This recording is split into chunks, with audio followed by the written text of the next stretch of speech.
Hey, everybody. Welcome to the podcast. Today, I'm real excited to have one of the co-founders of the band For King and Country with me today, live in the studio, which is going to be a lot of fun. We're going to be sharing this conversation with you that I had with him, not only about his music, but also about his movie career. He's got a new movie coming out called Unsung Heroes, which you're definitely going to want to take a look at, and I cannot wait for you to hear from him. Ladies and gentlemen, Joel Smallbone today on the podcast. Hey, everybody. Before we jump into the podcast, I want to let you know about something we're very excited about, and that is a brand new book we have coming out called Friend of God, Letting Jesus Say Who You Really Are. I'm excited about this for a variety of reasons, but one is because I wrote it so guys could read it. Here's what I mean by that. They're short chapters. Most guys never read another book after they get out of high school. This one's filled with 40 short chapters that you can knock out in 40 days. Read this as a family, read this by yourself, give it to someone in your life, and you can pick this up on Amazon right now, pre-ordering it, and it releases on May 21st. And then we'll have companion studies for you on the podcast starting the last part of May. So keep an ear out for that and an eye out for that as well. Looking forward to have you read Friend of God, Letting Jesus Say Who You Really Are.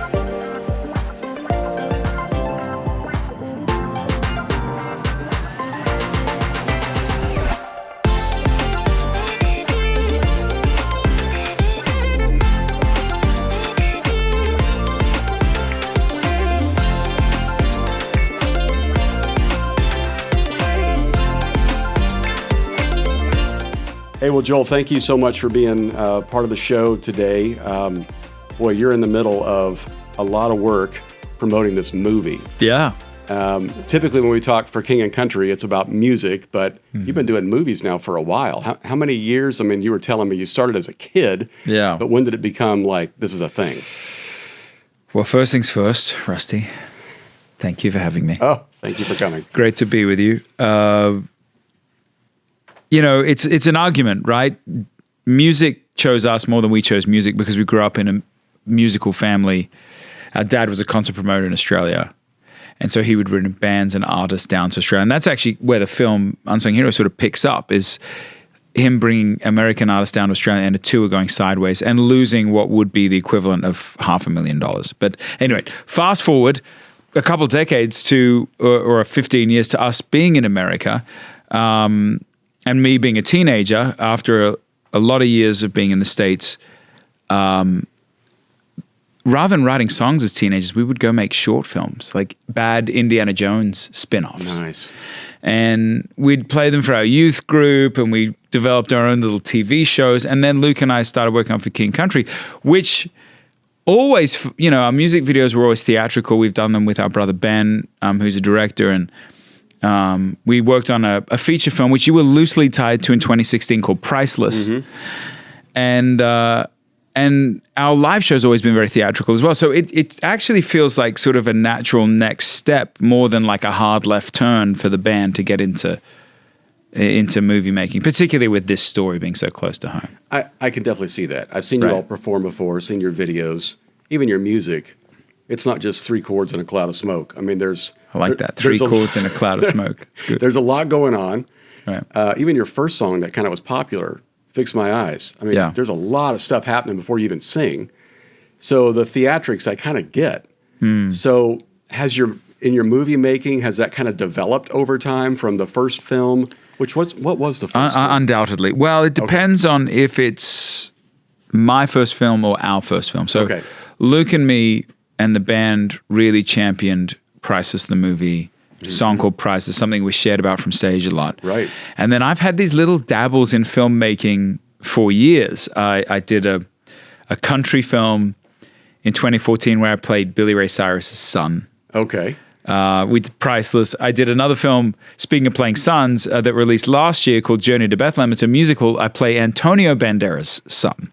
That's right. And now there's like this flip-flop where I'm playing the father in a film with Unsung Hero. I play my own dad in the film, which I've dubbed a very expensive therapy session. So we've had enough like blips on the radar, by the grace of God, I think, to get my sort of acting feet under me, because acting is very different from the stage. Right. Everything with the stage is just big and boisterous, and you're sort of playing to the person in the back of the room. Right. And with the camera and film, everything is just it's all audience. It's all right here.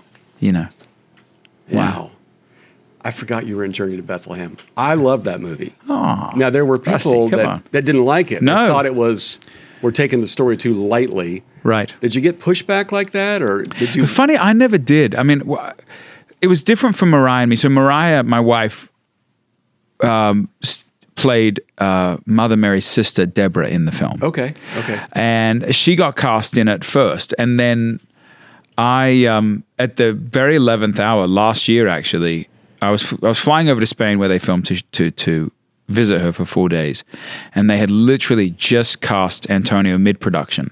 And they called and they said, hey, would you like to... Mariah actually called and said they want to offer you the role to play Herod's son, Herod Antipas. And the whole project was a delight for her and me. I felt as a director, I felt for Adam Anders and Nikki Anders, the ones that wrote and wrote all the music and the screenplay. Because they were folks that I just felt the spirit of it was so joyous and so creative, and the music, and I felt the tenets of the story were very much, obviously it's the greatest story ever told. The tenets of the story were very much intact, but they weren't running around Jerusalem singing songs, at least that we know of at that point. And so it was a bit sad for him. But no, all I've gotten is 8-year-olds coming up saying, more than my music, like with a spear in hand, trying to do the dance to In My Blood, Yes, that's so true. Well, I got to be honest, it's Christmas. It's a Christmas movie. I thought, well, we should see it. I'm a pastor. I feel like I should see this. Right. But then I get there and I realize it's a musical, and I'm like, oh my God. Yeah, I don't like musicals either. What are we doing? But first of all, the movie was great. But the music was really, really good. Oh, the music's world class. I mean, like the song Mary sang, I thought, boy, I wept. I cried. Powerful. Every time I, Mother to a Savior and King is what the song's called. I cried every time I hear it. I think it's a classic. It's a great song. Yeah. Really well done too. Okay, let's talk about Unsung Hero. Yeah. Movie's about your family. It is. Give us some background on it. Yeah, well, like I mentioned at the beginning of the episode here, it kind of starts in Australia. It starts with Dad promoting shows at the Sydney Opera House. It actually, if we're going to get very specific, it starts at a Striper concert, which were some of my first memories, Rusty, were like at Yellow and Black Attack Striper concerts, or holding their vinyl 45s. And so this is, wow. She's done it. Hero. She brought the coffee. For those not watching on YouTube, shame on you. You're missing I got receiving a coffee. Of coffee right now. This is the liquid of God for me. While you take a drink, can we just talk about Striper for a little bit, because that was a huge part of my growing up. Whoa! I love Striper. And did you have long hair? I did not. I was not allowed. Did you wear spandex? I did not. I was not allowed. My parents would sooner I watch a Whitesnake video than a Striper video, because they were out. Oh, sheep in wolf's clothing. Or wolves in sheep's clothing. I flipped that around. Yeah. But it was, I had to kind of hide it, but I loved it. And the fact that you referenced the original Yellow and Black Attack tells me you're a true fan. True fan. It's actually crazy, because we just launched a hilarious and very preposterous version of To Hell with the Devil with Michael Sweet on guitar for King and Country and Lecrae. Oh, my. And it is just as ridiculous as it sounds. It's amazing. We did a music video. Caden actually sitting over here to the side directed the music video, and we did a whole thing.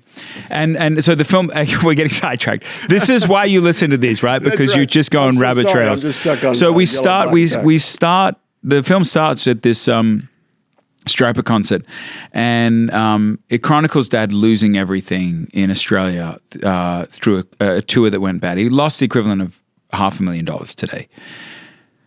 And then, in the name of chasing a dream, Mum and he agreed to move to the States. He'd been offered a job for 2 years, and so 6 kids. Mum was 6 months pregnant at the time. 16 suitcases. moved halfway around the world from everyone we knew, from the accent we knew, from the world we knew, the life we knew. And then when we arrived, almost immediately lost his job. And so we were stuck on the other side of the world. And this is the 90s, with nowhere to go, no one to turn to. And so we sat in a circle and we just prayed for everything. You know, we prayed for a car. We prayed for checks to cover our rent. We paid for our little sister to be born in a hospital. Prayed for the next meal. And obviously Luke and I were very young at the time, like I said, but we just saw God do incredible, miraculous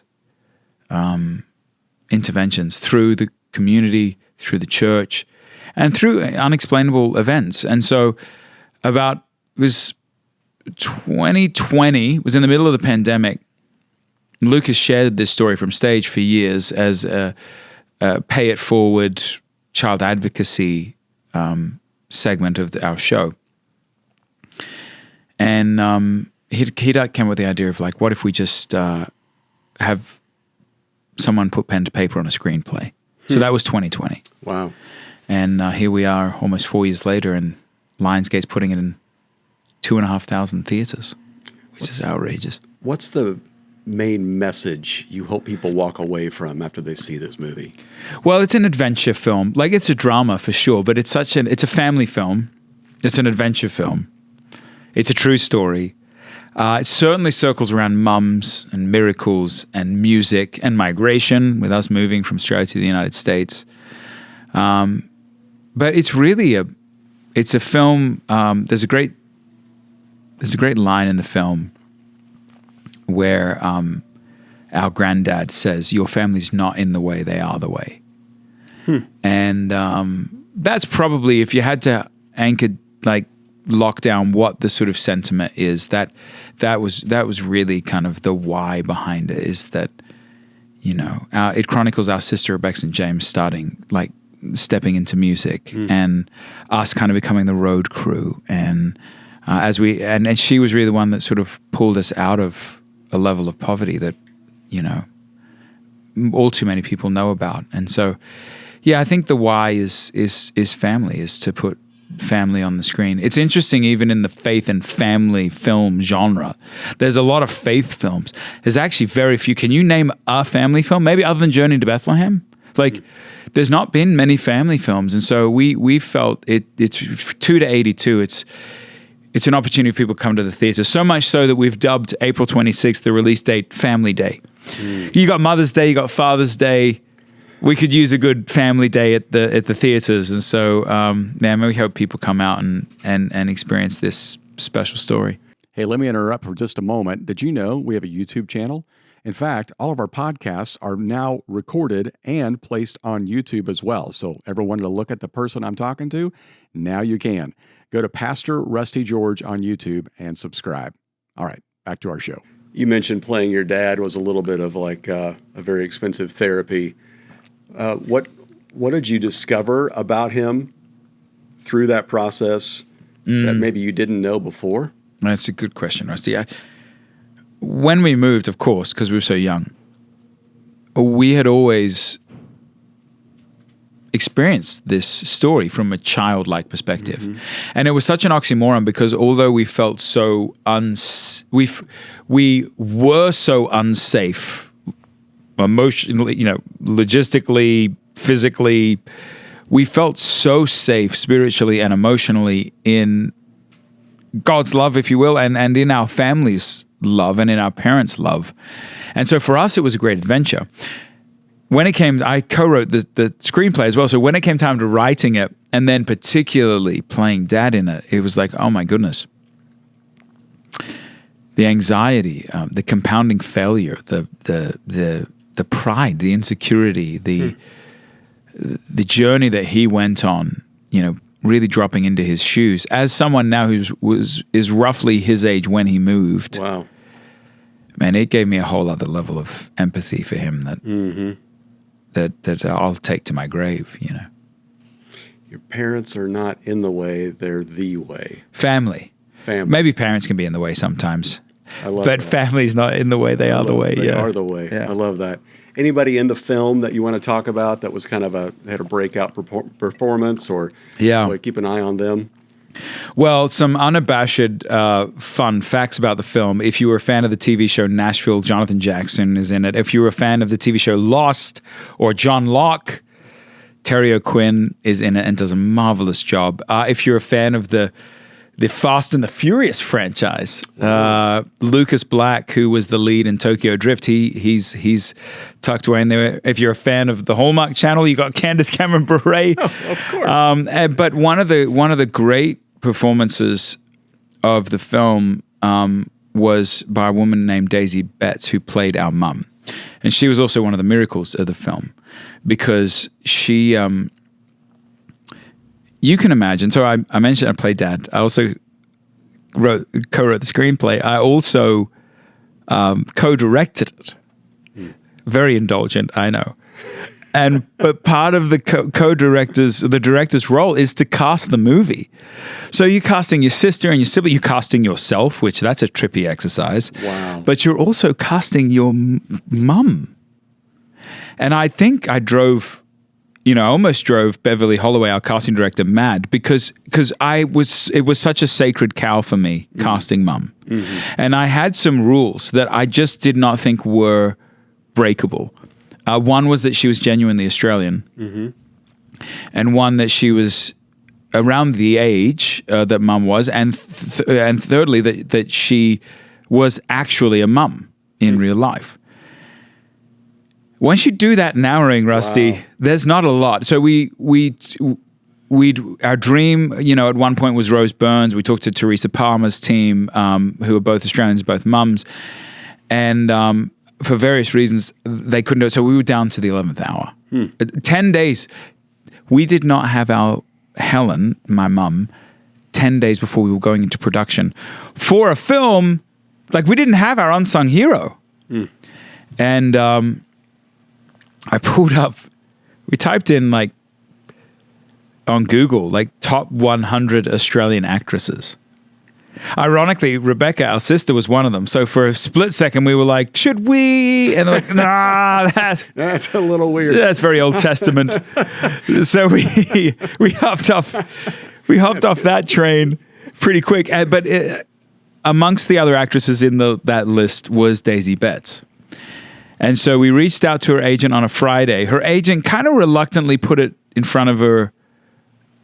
She read it over the weekend. We got on a Zoom call that Monday. And we were all, her included, were like, this is it. But she's in Brisbane, Australia. She's half a world away. Wow. She has a 3-year-old. She has 4 kids.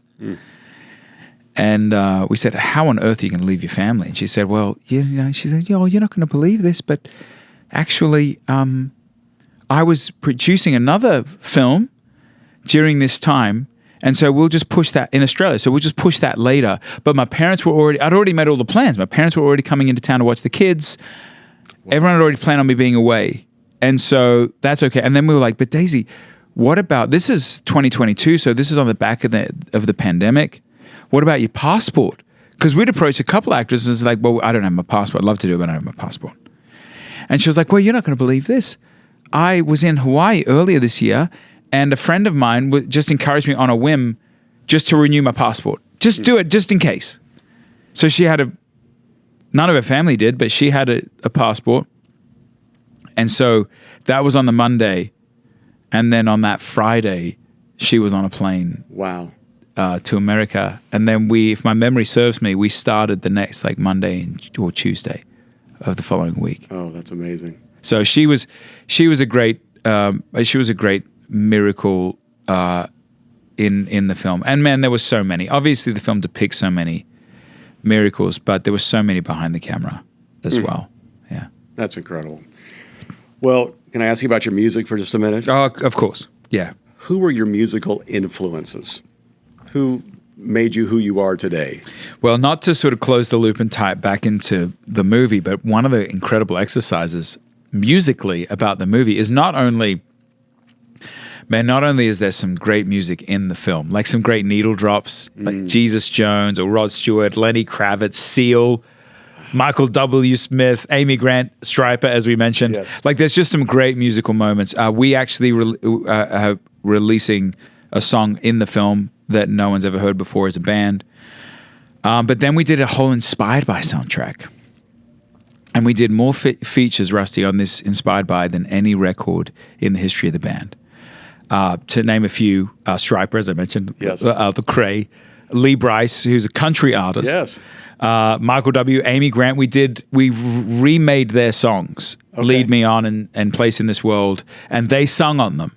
Wow. Our sister, Rebecca James, Sleeping at Last, Hillary Scott from Lady A, so many just marvelous names on this. And we had so much fun because, again, speaking of musical influences, this is the music that built us. Right. You know, wow. This is the era that we fell in love with music, were all of these bands and artists. Seal was his records were massive influences, a massive influence on Luke and me. And so to be able to do this Inspired By and sort of take the lid off the thing, there's hip hop songs on there and country songs on there and hymns on the Inspired By, was just such a great exercise. And so I would put them, a lot of those acts, particularly the legacy acts, in the category of heroes. U2 is massive. Bono's a massive inspiration for me as well. I just saw them at the Sphere. I did too. Did you see them towards the end then? I did. Amazing. Sort of transcendent. Yeah. It's just...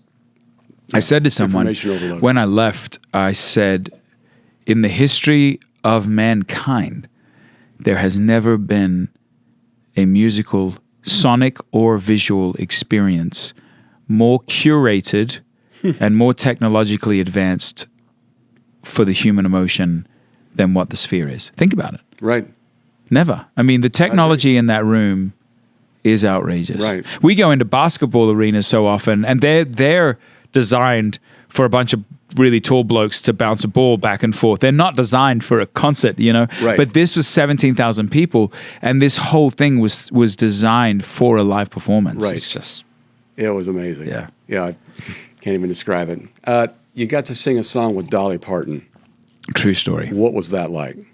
We just wanted to give her a break, you know. She's a new artist. Wanted to just, she's gonna open for y'all. Really wanted to find her. One of the great highlights and compliments of our time as musicians, you know. For so many reasons, Rusty. One, because first of all, we are brothers to a woman, Rebecca James, who's an artist, and we had a front row seat of her journey as a musician. It's hard to be a woman in music. I'm a husband to a wife who is a Latin country artist. It's hard to be a woman in music. Dolly's been in music for 50 years. Yeah. Think about all the chauvinism, misogynism, and all the, you know, and she's a beautiful woman. Like, just think about all she's had to deal with in her 50 years, and yet she still has that light. Right. She still has that grace. She's like, oh, you're a handsome one. People tell me I need to be upset at men. I love men. Like, she stayed faithful. You know, she's faithful to her husband, and she's written. Jolene, like, I Will Always Love You. I mean, she's written some of the great songs of all time, and so when we presented "God on the Nose" to her as an idea. I mean, I ask a lot of people to be involved, and I get shut down a lot, to be honest. And within presenting it, like a week later, we were on the phone with Dolly herself. And I remember her saying on the call, like, y'all, I love this song. I think it's one of the great songs I've ever heard, and I'd love to sing it with you, and we should do a music video, and we should perform it on television. And your jaw, the combination of your brain falling out of your head and your jaw hitting the floor, you're just going like, how can this be? You know, that she wants to sing, and she was as advertised, Rusty. That's what I'm also so proud of. Sometimes you get worried about the peek behind the curtain because you're like, yeah, right. Where are all the dead bodies? Right. You know, buried. And she's just so charming and lovely and lovable, and it was a great experience. We won a Grammy for it with her. Yeah, it's amazing. It was just preposterous, you know. Well, let me ask you this about your music. Last question about that. And I know you write these songs, you have to record them, you have to play it like a million times for them to get all they want, to be able to put it on a, whatever we say now, not an album, but Spotify. Streaming platforms. Right. And then you go out and perform it. There's got to be songs you're like, oh my goodness, I know this is somebody's first time hearing this live. I got to put everything into it. But there's got to be a song that you think, but that one means something right now. What's that song for you right now? Do you have that with sermons, by the way? Yes. Like, absolutely. But you have the go-to one, right? I got the go-to that one. You're like, but you still enjoy it? Parts of it. Okay. Fair enough. I think similarly to you, probably, there are those songs that, an eye roll is a strong way to put it, but there's songs that you've performed 1,500 times at this point, But the way we approach the live show is so much more about creating and curating experience for the audience, much more than what we want to get out of the night. And that's actually a really helpful mindset, because you're sitting there going, okay, what are these, their joy. It's that whole adage, it's greater to give than it is to receive, right? It's like when you see that song, when you see proof of your love that you've been singing for better part of 10 years means something to someone, you go, well, that makes it worth it. And yes, there are certainly nights where you're like, do we really have to? But the nights are actually probably less about the song and more about like, you just got nothing left to give. You know how it is. You have to show up at 9:30 on a Sunday. Like, you have to show up at 9 p.m. on a Saturday night or whatever it is. And it does not matter what life you're walking through, relationally, emotionally, spiritually, health-wise. I mean, you kind of you've got a commitment. Right. And so it's more about the like, I don't know, have it in me tonight. And God's grace is sufficient, because somehow we're still standing and somehow we still end up showing up, know. As far as songs, though, that are like, that just are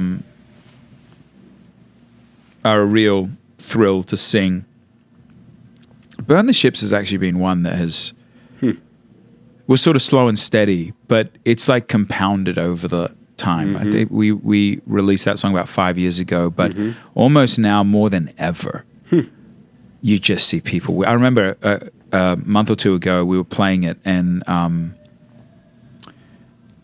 from the moment the song came in, that little line comes in, you just there was someone sitting in sort of the front area, and you could just just see them break. Wow. And so literally towards the end of the song, she was close enough where I got to literally go. I've never spoken to this woman in my life, but I got to step off the stage, and I just got to hold her, and she just wept. And there was something about the power of music, the power of God, the power of that moment that, like, and I've not obviously seen her since, but it was like, we are connected forever through that moment, and she felt safe. Right. 12,000 people in the room just to weep. And I don't know. I don't even know what took place. What great loss she'd faced or hurt she'd faced. But that'll humble you. Wow. Quick. That's so good. And one day you'll find out what was going on. Yeah, one day. One day in heaven. One day, come up to me on the other side of this whole thing and say, hey, do you remember when we were back down there and this thing happened? Yeah. Okay, so I got to ask you this.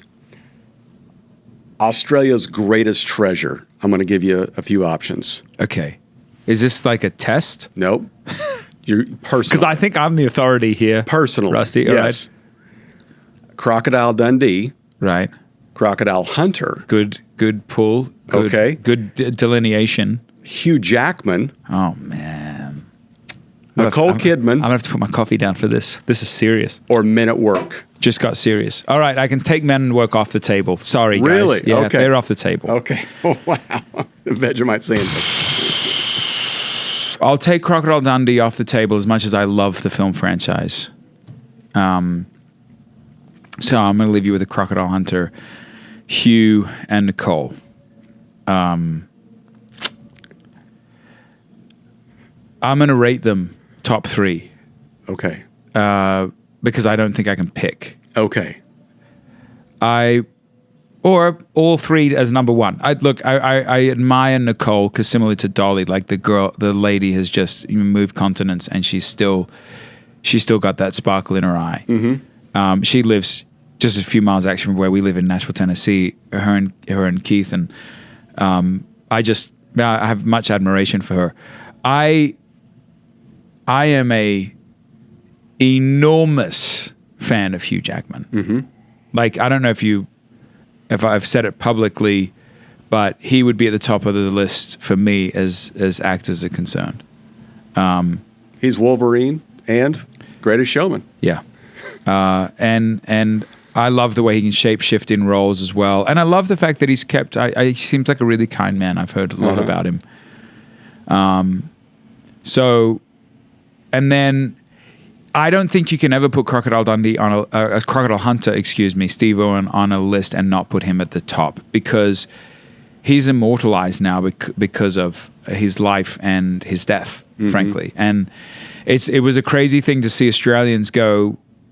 They were so annoyed with Steve most of his career because they were just like, you're giving Australia a bad name, mate. This is what everyone thinks of. When they think of Australia, they just think of the crocodile hunter and like, we're not all like that, that whole thing.